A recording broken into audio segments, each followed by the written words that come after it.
Ito na mga kababayan, walang pakiusap, walang paawa, batas ang masusunod. Ayon yan mismo at malinaw na mensahe ng ating mahal na Pangulo. Hindi siya magne-negotiate sa kriminal, mga kababayan.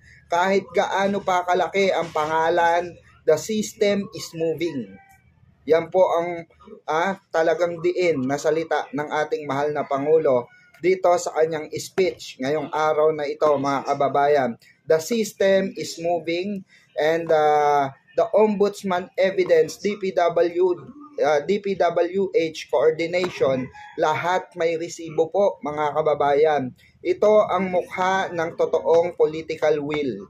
No, dahil sa totoo lang mga kababayan, si PBBM lamang po ang may political will na magkaroon ng transparency, mapanagot ang dapat mapanagot, partido ka man or hindi ka man kapartido, sindikato ka, dapat kang makulong. Dapat mong panagutan ang dapat mong panagutan sa bansang Pilipinas, especially sa sambayanang Pilipino. Okay?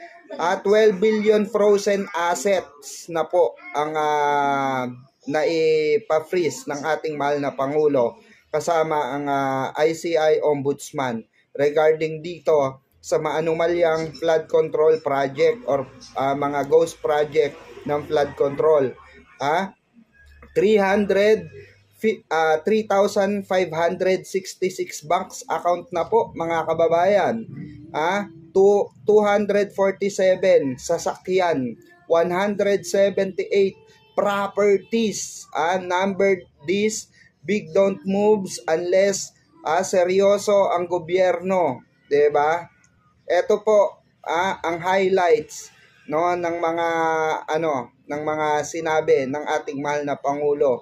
No, wala pong exempted or walang makakalusot dito sa batas na ito na pinapatupad ng ating mahal na Pangulo, mga kababayan. Kahit anong video, kahit anong drama ni Zaldico or ilabas ng mga DDS, na mga AI na yan, hindi malulusutan ang batas. Sabi nga ng ating mahal na Pangulo, kung talagang totoo yan sinasabi mo, umuwi ka rito, sumpaan mo yan. Dahil kayang harapin ng ating mahal na Pangulo yung mga akusasyon sa kanya. 'Di ba? Yan ang tunay na leader, hindi kagaya ni Digongyo, mga kababayan, natapos ang termino, pakboy pa rin.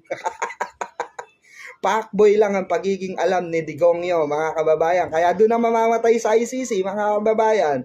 'Di ba? Baka hindi na nga maantay si